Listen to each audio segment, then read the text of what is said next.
భగవద్బంధువులారా, మనకి తెలుగులో సామెత ఒకటి ఉంది. దాసుడి తప్పులు ఏమిటి? దండముతో సరి. దండం అంటే రెండు అర్థాలు ఉన్నాయి. చితకొట్టేని ఒక అర్థం ఉంది, దండం నమస్కరించడం అని. రెండోది చెప్పుకుందాం ఇవాళ. ఎవరికి నమస్కరిద్దామండి? మంచివాడికి నమస్కరించాలి, సత్పురుషుడికి. మన ఇంట్లో అద్దంలో తప్ప మంచివాడు ఎక్కడ కనిపించడు. మరి ఏం చేయాలి? అందుకోసం అని చెప్పి మనకి కాలనియతి పాటిస్తూ ఎప్పుడు నిద్ర లేచినా కూడా సమయం తప్పకుండా ఉండేవాడు, అందరికంటే ముందు జాగ్రత్తగా లేచేవాడు సూర్య భగవానుడు. ఆయన కర్మ సాక్షి. ఉదయం లేవగానే సూర్యుడికి నమస్కరించండి, ఇది మీకు క్షేమం కలుగుతుంది. ఎలాగా? పాపాలన్నీ పోతాయిట.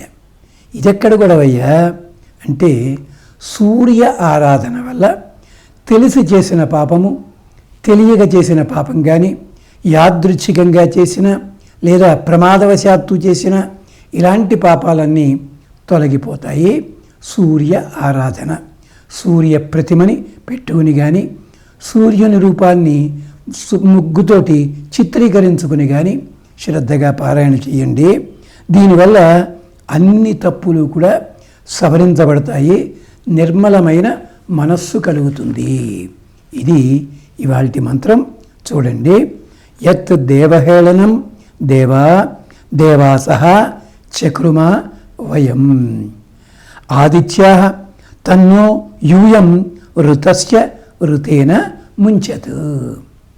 ఓ దేవతలారా, ఓ వసువులారా, మీ అందరికీ కూడా మేము తప్పే చేసుంటాం. మా ప్రవర్తనలో దేవుళ్ళని పిలిచి అవమానించక్కల్లా, సరిగ్గా భోజనం చేయలేకపోవడం, అది కూడా అన్నదేవతని అవమానం చేసినట్టే. మార్గం మీద సరిగ్గా నడవకపోవడం, దానివల్ల ఏమిటి? చుట్టుపక్కల వాళ్ళని ఇబ్బంది పెట్టినట్టు, భూమిని కూడా ఇబ్బంది పెట్టినట్టు. ఇలాంటి మీరు చేస్తున్న ప్రతి పనిలో మంచితో పాటు మీకు తెలియకుండానే తప్పు కూడా చేసే అవకాశం ఉంటుందన్నమాట.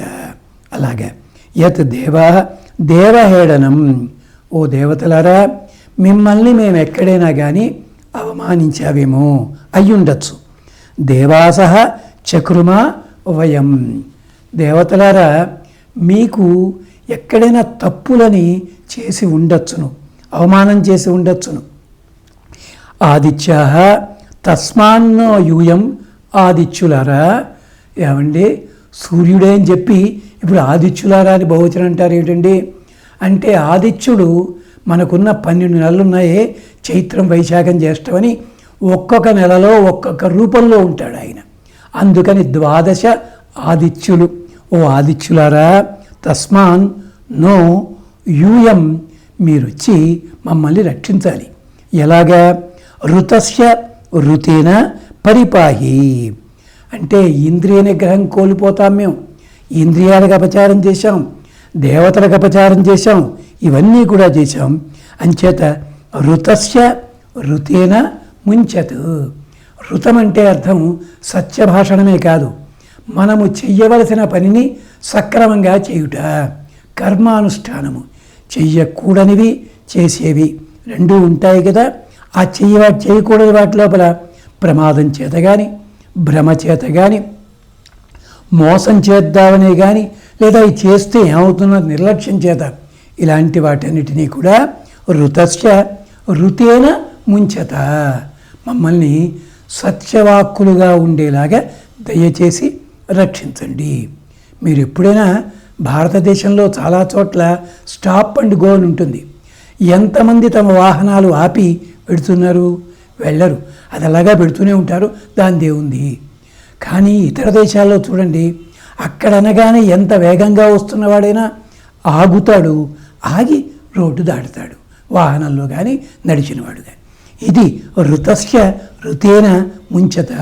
ఇతర దేశాల్లో నేర్చుకోవాల్సిన ఇలాంటివి నేర్చుకోవాలి. వాళ్ళ ఫ్యాషన్లు, కబుర్లు, అలవాట్లు కాదు చేయాల్సింది. గమనించండి.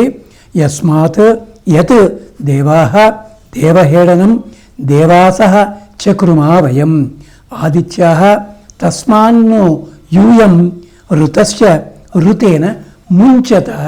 తొలగించవయ్యా స్వామి.